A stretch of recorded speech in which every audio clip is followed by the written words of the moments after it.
On réalise cette expérience aléatoire simple, prendre une boule au hasard dans cette boîte et dire que si elle est rouge, on a un succès, si elle est verte, on a un échec. Si on refait l'épreuve, on remet la boule qu'on a tirée avant. Alors, les boules, bien sûr, sont semblables, hein, c'est-à-dire on n'a pas ces situations-ci. Et a priori, on fait des dénombrements, hein, c'est-à-dire on compte les cas possibles. Il y a 3 cas avec boule rouge, 2 cas avec boule verte, échec. Mais on préfère quand même résumer les choses comme ceci, hein, 3 sur 5 et 2 sur 5. C'est-à-dire qu'au départ, on avait des calculs de dénombrement, on comptait des branches, et ensuite on a des calculs de probabilité. Alors c'est utile notamment si on tire une deuxième boule, hein. Ici on doit compter des branches, on fait des dénombrements, c'est assez long. Cependant qu'avec des calculs de probabilité, on a un bon résumé de la situation ici. Un peu de vocabulaire, on appelle ceci un schéma de Bernoulli. De paramètres n égale 1, on a tiré une seule fois une boule, et p égale 0,6, probabilité d'avoir un succès, une boule rouge. Alors ensuite on va faire augmenter petit n. Alors par exemple ici on a tiré 3 boules, avec à chaque fois la probabilité qui est la même pour succès ou échec, parce que on remet la boule dans la boîte avant d'en tirer une autre. Alors le schéma est celui-ci, on a réalisé 3 expériences, on réalise 3 expériences à 2 issues identiques, car on remet la boule, et indépendantes. Et on a P, la probabilité d'un succès pour chaque expérience. Alors parfois on présentera les choses comme ceci, on peut y voir plus clair, hein, parfois.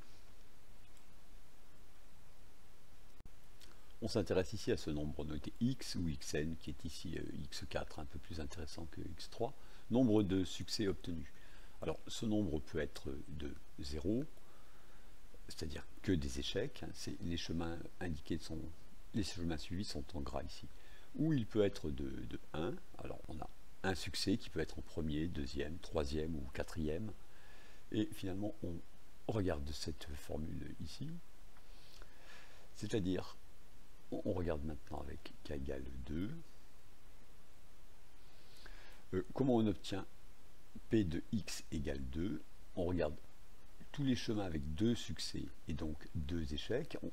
On calcule les probabilités, 0,6 fois 0,6 fois 0,4 fois 0,4, ce qui est ici, qui est à multiplier par finalement le nombre de chemins de 4 étapes qui contiennent 2 succès.